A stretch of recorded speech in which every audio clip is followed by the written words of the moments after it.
camel hair, had been determined to choose and take a wife within the few weeks left before his return to Australia. What I remember quite clearly is that this was the first time I saw a particular photograph showing my father as a young boy. He was bent forward on splayed legs, a straw hat cocked jauntily back on his head, and happily munching a slice of a large watermelon as his Aboriginal nanny looked on with a wide grin. The moment I saw that picture, I was struck by an insight, corroborated many times after, an acute sense of the transient nature of the stages of man's life. How fragile was the image of the happy boy with the straw hat against the background of the later, no less fleeting periods of his life, as a German artillery officer in World War I, as a father of a family between the wars with new, if humbler, expectations, and then, again, as an officer actively engaged in a life-and-death struggle deep in the Russian steppe. What, then, is man's identity? What is my own? Only much later would I ask what the youngster playing violin in Mummy's Hall had to do with the youth in combat blasting away with his machine gun only a few years later. "Guess who is here?"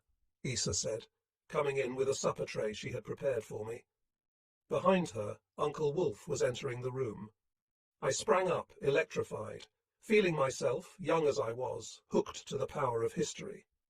For because of his closeness to Field Marshal von Brauchitsch, I saw him as an officer constantly involved in decisions of historic significance. For the family, however, his arrival couldn't have been that extraordinary, because he had been a frequent visitor to the house before the war. Wolf was an imposing figure. Not very tall, his build was all the more erect and lean. He was clad in the field uniform of the General Staff, with the distinctive stripes on the trousers, red, broad, and to me awe-inspiring. His grey eyes peered out from under bushy brows. His ruddy complexion, and in particular his quiet manner, completed the image of an officer of the General Staff at its best. Although he was liked by women, he never married. In the family, it used to be said that he would have made a good actor, the result of his penchant as a youth for reciting dramatic poems in his clear, immaculate voice. Without doubt, he had charm. His pre-military background had been the youth movement, a sign perhaps of an emotional tendency that he concealed behind a composed bearing. On this evening, he gave no sign of the deep concern he must have felt about the developments in the East, and within the High Command in particular. The conversation flowed easily, and mainly dealt with the family, my grandmother's memoirs having just been finished. They caused her to recall old friendships, parties, and outdoor pleasures from her time in Australia and Polynesia, tales of a paradise lost, poignant especially in the circumstances of these sombre days. There was another surprise in store for me that evening. My grandmother had already retired when Wolf mentioned that Philipp von Bergdorf was going to see him the next morning. I was surprised. I didn't even know they had met. He explained that he knew Nora, Philipp's sister, who worked with OKH, Oberkommando des Heeres, the High Command of the Army, in Berlin, and that he had happened to meet both of them a few days before. Philipp had stopped over to see Nora on his way down from Finland to Brunswick on leave before attending SS Officers' Candidate School. Wolf said that he himself still had rather close ties to Finland since the end of World War I, and had asked Philipp to let him have some direct information about the warfare in the north. Wolf intuited that I would like to see Philipp again, and suggested that I join them on their walk the next morning. For the rest of the evening we talked about Finland, Wolf responding with patience to all my questions about his special relationship with that country. I was captivated by his outline of the Finnish fight for independence, first when in 1918 the Bolsheviks tried to overthrow the new Finnish government, and then 20 years later in the Winter War after the Russian invasion in 1939. He still had many friends among the Finnish officer corps. This unequal struggle between dwarf and giant was fascinating for the bravery and resolution of the people and soldiers of this small country. At the same time, it seemed to me to be a variation of the struggle between white and red, described by Edwin Eric Dwinger in his novel of the same title. I had devoured that novel a year or two before. It had impressed me as a story of the struggle between good and evil, and had strengthened my conviction that the arch-evil in this world was Bolshevism. On that evening in Brunswick, I could not foresee that this conversation would be a prelude to an experience I was to have myself, but it was in that conversation with Wolfe that the ground was laid for my sympathy and affection toward that country and its brave folk. The next morning, the reunion with Philip was warm and hearty. During the last few months, he had been with a mountain infantry regiment in North Karelia. He was wearing their uniform with the insignia of a corporal. In the buttonhole of his tunic, there was the ribbon of the Iron Cross 2 days' class. He had become even leaner and more mature, a shade more grave, perhaps. The 2 lines about his mouth had become a bit sharper. In our conversation, though, his old winning smile still flitted over his face, as it had 2 years ago. Our former relationship, however, the one between the older and the younger leader of the Jungolk, was gone. There was an air of remoteness about him. Perhaps it was my own feeling of distance from the soldier in the front line, my own consciousness that it would still take some time until I would share his soldierly duties in this war. The 3 of us, Wolfe, Philip and I, went off for an hour's walk on the wall. To me, Philip's account of the fighting in North Karelia sounded like Red Indian tales. The Gebirgsjäger, or Jaeger for short, as the mountain infantry were called, roamed the marshy tundra and the wooded taiga wilderness, far from their bases, with their supply dependent only on endless mule trains. There were ferocious encounters with Ivan, often man-to-man, relying on infantry weapons only, all of that taking place during the long summer days swarming with mosquitoes, and later, as winters begin early in the far north, in the merciless cold and almost constant darkness. I gathered that the joint German/Finnish campaign initially was directed against the railway line connecting the ice-free harbour of Murmansk to Leningrad. But it was only much later that I recalled and understood the meaning of Philip questioning Wolfe about future operational intentions with respect to that line. Wolfe's response was cautious and indirect. He said something about there being no alliance between Germany and Finland, and that Finland was not at war with England and the United States after all, but that this situation was likely to change if that railway line were taken. At that time, it was beyond my grasp that the 2 brothers in arms, as Finland and Germany called their relationship, could have different war aims. Philip stayed for lunch. At the table, we talked about my Uncle Peter's and his family's precarious situation in Stockholm. He had been sacked by his British employers. So much had been clear from his letters to his mother. There remained, however, some mysteries in their correspondence, which apparently were hard to explain in writing. He was considering returning to Germany because, so far, he had not succeeded in finding a suitable position elsewhere. My grandmother encouraged his return, although such a step would for him mean military service in a conflict in which we knew he had no desire to participate. My image of Peter and my understanding of his life underwent a sobering change. Peter, the cosmopolitan, born in Australia, graduated from the University of Vienna, married in London to a Swedish girl, travelling with a British passport, had designed for himself a life without regard for political borders, or at least a regard which was more and more insignificant. Now this course of life had reached an impasse. Suddenly he found himself subjected to new regulations made for nationals rather than for cosmopolitans. Borders had become immensely important. And where did that leave him? After lunch, Philip stayed on, undoubtedly to get Wolfe's assessment of the situation at the Eastern Front. Tacitly, I was permitted to listen in. We settled down in a corner of the sitting room. Outside, dusk was falling. In the twilight of the room, the features of the 2 soldiers became more and more obscure in the course of Wolfe's gloomy account of what was happening in the East, in Army Group Centre in particular. Anything could happen, he said. The High Command could only hope that the front line would hold.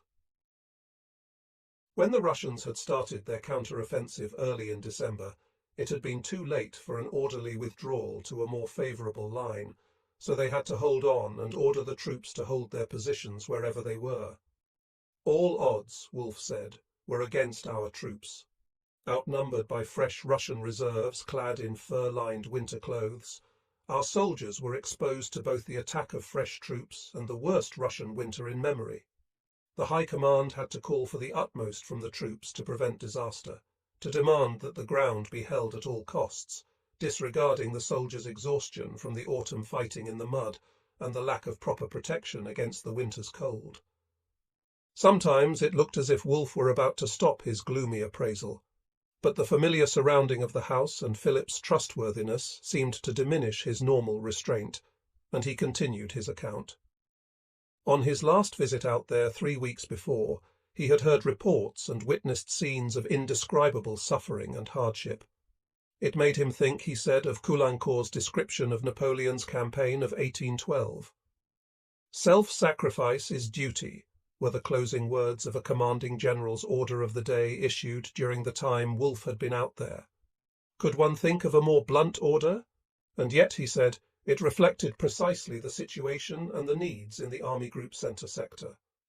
Obviously, at that time, no one knew whether the thin screens of infantry, constituting the front line in the vast expanses, would hold and prevent a general collapse. Philip blurted, "Quite frankly, sir, it seems clear that the campaign has been a failure, stuck in the Russian winter as we are. Is this the reason why the Field Marshal has had to go?" "We should have been finished with the campaign by the end of November. It was planned as another lightning stroke," Wolfe replied. "Well, it didn't work this time. Now we know it will be a long time before it's over. Fresh Russian armies may continue to arrive on the scene, and the Americans will probably provide support via Murmansk, if our Navy and the Luftwaffe let them. We underestimated the Russian strength and the endurance of their troops. And moreover, there have been quite unnecessary delays with important decisions, certainly not the fault of the Field Marshal. Anyway, he's a sick man. His heart, the strain has been too much." "Do you think the war can still be won?" Philip asked in a subdued voice. Wolfe hesitated. His silence became awkward. "To be quite frank, I can't tell you because I don't know," he said at last. "As I just have said, now the odds are against us. And what is true of the Eastern Front is, in the long run, probably true for the overall situation. Seen from the view of a staff officer, our prospects are at least dubious." He went on to muse about something he said he couldn't explain. There had been great doubts on the part of the General Staff about other campaigns in the past, very well founded in facts and figures. Yet still, somehow, in the end the Führer had always succeeded in dispelling those doubts. His gift of reassuring his entourage and visitors to his headquarters came close to magic. He said he had seen it happen more than once, and added, "What's more, until recently he's always been right, against all odds." We were now sitting in complete darkness. None of us had given a thought to putting on the lights. Philip remembered that he was supposed to leave. He rose. Wolfe and I got up also. "I am most grateful, sir, for your confidence," Philip said, standing in front of Wolfe, very erect, as if to suggest that this exceptional hour of frankness had now to be replaced by normal military conduct. "It may seem odd, but in the end I feel encouraged by your frankness rather than disheartened. We must believe in the things that cannot be explained. What else can we do, sir, after all?" Wolfe did not comment. He gave Philip a warm smile instead. They shook hands. "I hope to see you again. Good luck, my boy. God bless you." I had suggested walking Philip home, eager to have some words with him in private. Wolfe saw us out.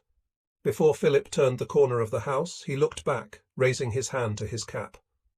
Wolfe was standing in the doorway, small, lean, erect in his tight tunic, thoughtfully returning Philip's salute. As we trotted along the wall, the dark lightened up only by the snow, we were in a pensive mood. Philip broke the silence. "Well, we have had a glimpse behind the scenes, haven't we? And what we could see was anything but encouraging." "You said you were encouraged." "Well, I had to say that. But I think there is more to it than your uncle's cool military view. I like him, really. He's impressive and at the same time neither aloof nor condescending. Like many other military men, however, he appears to look at this war as a game of chess. 2 adversaries, one white, one black. The next game, it's vice versa. It's all the same. Once you see you can't win anymore, well, that's it, the game is over. In war, I'm afraid, their cool conclusion is, stop all unnecessary suffering and sacrifices, seek peace immediately. Now, Philip, that's not what he said, I interrupted. No, of course not, don't get me wrong. What I'm trying to say is that we can't look at this war in the East as a game played by the rules. It's the clash between culture and nihilism, between the values of the Occident against the negation of all values of the past. No rules are acknowledged on the other side. The only rule they acknowledge is the rule of the proletariat. Look at the innumerable crimes committed in that name. They have slain millions of kulaks to eradicate private property, 12 million in the Ukraine alone. They have turned churches into pigsties to get rid of God. They have trampled all values upheld before their own calendar began. Then they have started to murder their own kind. And from the beginning, they were determined to take any opportunity to impose their system on the West. First, they tried in Germany, then in Spain. He was speaking quite dispassionately, as if talking to himself rather than to make a point against Wolfe. So I let him go on and listened. If you think of it, it's Europe as a whole against Bolshevism. Germany is its spearhead, and for good reasons indeed, for its most perilous position, for its will to stand up against the threat, and for its leadership. It's no game of chess, no joust between knights in shining armour, no war to be won by military strength and professionalism alone.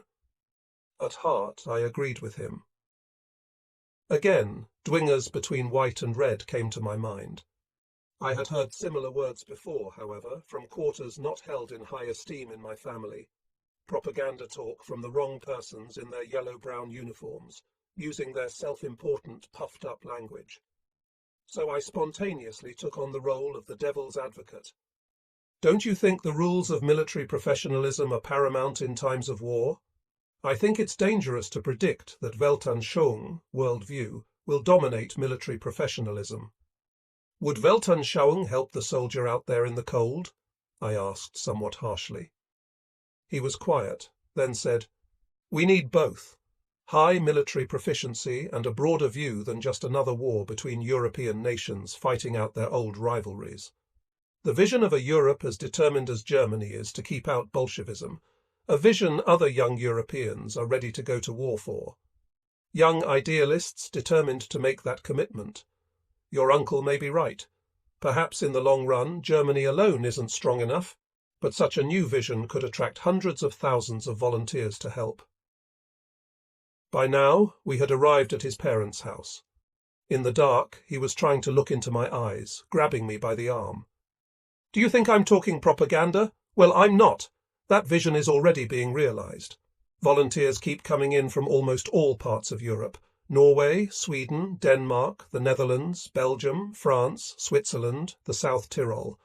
They all have been incorporated into the Waffen-SS, which is about to form Germanic divisions. Soon the forces of the Waffen-SS will be fighting not only for our country, but for our common European heritage. I felt carried along by his enthusiasm, anxious to hear more. He talked to me about young soldiers, all volunteers, about modern warfare of small groups of infantry operating on their own, and about their young officers he had met, their high military proficiency, picked from battle-hardened frontline troops, some of them already highly decorated. On his way back from Karelia, he had been in touch with them in Berlin. Obviously, they had deeply impressed him as a new elite emerging in this war. These people, he said, are totally different from everything we knew of the General SS, not to speak of the party people. Suddenly, our old relationship was restored. Here was something new and exciting that we could share. Listening to him, I almost forgot that he was serving in the army. When I said so, he confided to me that he had just initiated his transfer to the Waffen-SS and hoped to be assigned to attend their officer candidate school before the end of his leave. His family didn't know yet, and he wasn't sure at all about their reaction.